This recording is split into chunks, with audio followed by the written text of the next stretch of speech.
Good morning from Panhandle Outdoors, America's only daily outdoor TV show.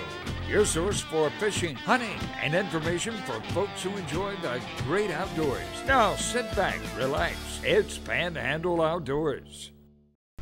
Good morning, folks. Welcome to Panhandle Outdoors. I'm Winston Chester. I'm glad you're here this morning. Got a big show lined up, and a great show as always. But first, our weather brought to us by Haney Technical Center at the corner of Baldwin and Highway 77. High 69, low 63. Not much of variance right there. Really got a chance of some scattered showers. Not much. Not a bad day. It's really going to be an ideal day. Really, not too hot, not too cool. Now, you ready for this? With the water temperature, I had Gail double check it when she was helping me on it. But it is what it is, folks. They're saying the water temperature this morning is 69 degrees. I had, to be exact, 69.3. Now, don't get excited because it's not going to stay that way. It's going to jump back down. But remember how it goes boom, boom, boom, boom. We're looking at that steady trend. That's the first sign that it's really jumped up, though. And we've had some southeast winds coming in the last couple of days, with the exception of one day. So that's why we're getting that current. If you watch the charts, it's just sort of pushing up. That warm water just sort of pushing on up into the Gulf. And you can see it and the little fingers coming off of it. It's interesting to watch. Our river readings, Apalachicola, Bluntstown, 16.5, almost right at 17 foot. Look on the chart there. It tried to go down some last week, but it just couldn't stand it. Had to get back up there around 17 foot. The Choctaw at Caryville is right under 8 foot, and both rivers are about peaking out, but it looks like they're going to stay there. They're not going to rise too much further. We're going to stay there the next couple of days, so water's high. The tide chart brought to us by Kent Forest Lawn. Good tides today compared to the weekend and all yesterday. 12:37 this morning, right after midnight, was a low tide. High tide is right after lunch at 2:12. That's interesting now. Getting the high tide right there in the middle of the day, more or less. So good fishing, good incoming tide all morning. Marine forecast to be east, southeast at about 10. Let's take this break. We'll be right back. Okay, welcome back. I want to make a correction. The other day, I drew a name, I draw the names out. It said, and I called it out. It says, I said Star Bright, but the name is Stan Bright. So Stan, you won $20 the week before last. I kept thinking about that. Star Bright. Let me tell you where that comes from. The old timers will understand it. The reason I said Star Bright instead of Stan Bright, the end looks like an R. Star Avenue that connects the Weewall Highway 22 with 231. Star Avenue, used by so many of us, was named after the family that owned all that property, a lot of that property out there, and was Bright. So Star Bright was the name of the lady of Star Avenue. But Stan Bright, you are the winner, okay? Now let's get on with our pictures. Looking at this first one now, let me see. This is coming from Dave Borges, high coach. Donna Borges won this guy in your drawing. It'll make a fine meal. Thanks, Dave Borges, and here it is right here. That's a fine looking red snapper right there from Tarpon Dock. Big trout now. This is my largest trout ever. 28 inches, caught Saturday morning, and I hated to keep her, but she swallowed my lure and wouldn't have lived long. And that's what you got to do, and you have no choice. So that's a good job there. I appreciate you sending that. That's a good job. Okay. Now, going down, Clay Davis and Amanda Davis. Clay's a guy that works at Tarpon Dock Seafood, and here's his quote, and she thinks we're just fishing. And isn't that a great picture right there? I like that, Clay, a lot. Good job. Joe Maxwell, a buddy of mine up there in Quincy. This is the Osprey. Isn't that a great picture? He's got his meal headed in that tree. Well, guess what time it is? It's fish 30. All right, and then coming in from Randy in Freeport, this goes along with my big trout. The trout just a little bit earlier there. The big trout really dwarfs the two 17-inch ones, getting a replica amount of the trout. Enjoy the show, Randy in Freeport. And here's a good picture. that is a fine trout. Those others are 17 inches. Good job, Randy in Freeport. We're up there in Andalusia, Alabama. Michael Harris and Braden and I went up there and coming back through Andalusia. Ran into a couple of boys there in town there. They were getting this big old wild hog. A couple of boys and some girls, they love to hog hunt. Folks, that's almost a 300 pound, that's 2 hogs there that they got. and a crew from outside. Actually, most of them are between Andalusia and Troy, and there's some big hogs in that area. So I just wanted to, so I don't have all their names and all. Okay, I want to read this right here. This is, I'm going to sort of read it to you because here's the picture, okay? I'm going to just read it to you. It's a great story from Curtis Gilbert. When I was a teenager, I cut a lot of grass to earn the money I needed to do things I like to do and to have the things I needed. So that goes back to a lot of us doing those kind of things. At age 14, I decided I wanted a Garcia 5500 bait casting reel, which at that time was the finest one you could buy at that time. I put one on layaway at J.C. Penney's at Porter Square Mall, and over the next month, I made a payment every time I could, every time I cut someone's yard until I paid the full $59.99 price, and the reel was mine. My mother, Christine Gilbert, got upset with me for buying more fishing stuff and told me, "You'll never have anything if you spend all your money on fishing stuff all the time." How many of us have heard that kind of stuff?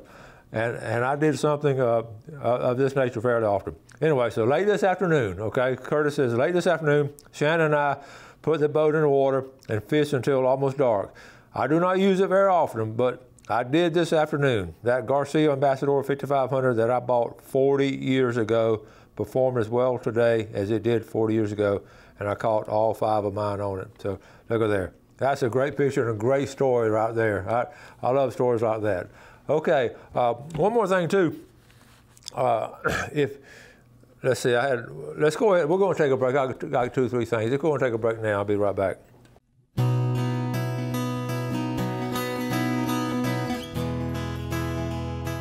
Okay, welcome back. One of the things I wanted to mention, we've talked a lot about the sandhill ponds. That's just a phrase that covers all those lakes and ponds in northern Bay County and southern Washington County. There's a lot of them, beautiful area up there, and a lot of folks have touched base with me and each other, and all other people are talking about how high the water is. And I was talking to Guy Turnell Sunday morning, and he was telling me that he actually had a bass jump. His water's so high, along with everyone else's, the water's inside a chain link fence on up into his yard, and he saw a bass jumping inside of his chain link fence. So you can see what's going on. I told him that this week on this week's show I have a marine biologist coming on from NOAA, and of course they wouldn't have the expertise in that situation, but I really would love to get a hydrologist come on and talk about the aquifer and what's going on, and because it really is becoming a problem. I can't find a lot of information on it from the experts. So if you know of anyone that might be an expert on it, let me know, and I'll get in contact with them, let them come on the show and share some of that information, because it's fascinating and sort of a little scary on what's going on with this situation here. I know we've had a lot of rain. I know the the root's not absorbing, and we talked about that kind of stuff. But I don't know if something else is not going on. And speaking of too, I've heard a lot of, and I hated to see this, a lot of the treatment plants of some of these cities and all in town, or some of these towns, are sort of sort of washed over and into some of our river waters and creek waters, but some of that could have been helped. But anyway, it's just not a healthy situation. Let's get on to this. All right, here's the video. This video here, y'all all, if you've been with us a long time, you remember my granddaughter Whitney, and Whitney's always special to us. She's our first granddaughter. I don't mean I love my others any less or any more, but that first grandchild is always special, and because that's your first one, it sort of awakens a new era of your life. And Gail and I have thoroughly enjoyed our grandchildren. But Whitney, and along with her dad, Walter, started doing some outdoor stuff, and she loved the outdoors as a little girl, and she's very outgoing, and she'd sing national anthem at ball games, all kind of, y'all know. But anyway, they moved up to Tennessee a couple of years ago, and she's not as involved in the outdoors as she was down here, but so I try to, but she still does some stuff and all, but I asked her to go on assignment for Panhandle Outdoors for the National Wild Turkey Federation, because they live in Brentwood, which is right outside of Nashville. So it wasn't that hard to do, and she was excited about it. Took a little friend of hers, and she's taking an AV class at school, so she was sort of, and she's actually doing this as a class project too, so she was excited about it. So we'll have this little video coming up of the NWTF that was held last weekend. Now the background sound is a little noise and all, but they do a great job with it. I just really, it just made me feel so good to see her doing a big old smile. I know a lot of y'all haven't seen her in a while, but she's a senior at Brentwood High School this year, and I know it's hard to believe. and she's still got a big old smile. Oh, and by the way, the NWTF, I looked up the attendance. Remember last year I said they had like 45,000 people there. This year they broke the record. They had over 50,000 people come to that convention, a new record there. So Jeff, let's go and roll this video of Whitney on assignment at NWTF.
One of the things that I've noticed after only being here for about half an hour is the difference in the type of people that are here.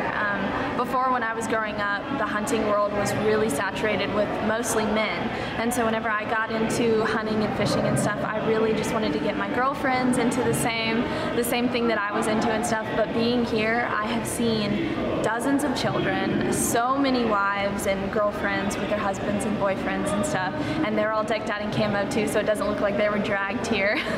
But it's really cool to see how the demographic has changed and really broadened over the spectrum. So it's not just a ton of men here, and I love seeing girls my age and moms and 8-year-old girls here and stuff. I think it's really cool, and it's more than I've seen any of the years that I've been here.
NWTF convention. Goodness gracious, that's a mouthful. And we had a great time in there. We met some new people, but once we stepped in, it was a madhouse. It was so loud in there. My ears are ringing just from hearing turkey calls and people hollering bids at the auctions and stuff. So unfortunately, we couldn't get a lot of good video inside the convention, but we showed y'all some good B-roll. It was a great turnout, lots and lots and lots of people, and I enjoy going there every time I go. I just love being in that environment, just hearing people laughing, telling stories, enjoying time together, all for the sole purpose of hunting and fellowship and being in the outdoors together and stuff. I just think it's amazing. So every time I go, it keeps getting better and better, so I'll be there next year too. So thank you for watching Panhandle Outdoors. Okay, welcome back. Hope you enjoyed that as much as we did. I know you did, and it's just a lot of fun. And we're going to really try to make it next year. We are. We're going to go up there and if we don't have anything else planned, in fact, we're going to put that number 1 on the agenda. But sometimes it's number 1 because number 3 and 4 according to other things coming up. So anyway, we've got something every weekend. Let's look at fishing game time today. Brought to us by Blue Water Outriggers, 5:45 to 7:45 this morning. Okay, right now. And 6:10 to 8:10 tonight. So be looking at that. And here's I was going to show you the information I got when I said 50,000. I pulled this up. The record-setting crowd, more than 50,000, show their support of hunting and conservation. It's just not about turkeys. That's the 40th one. So, all right. So also for you hunters, I think I'll appreciate this picture here. Let me find this. Let's see. I got a picture right. Is this not true? Before sunrise, you see all kind of things. Imagine all kinds of things. And when the sun comes up, all right, before sunrise and after sunrise. All right, here it is right here. That's better. Before sunrise, after sunrise. So you understand what I'm talking about.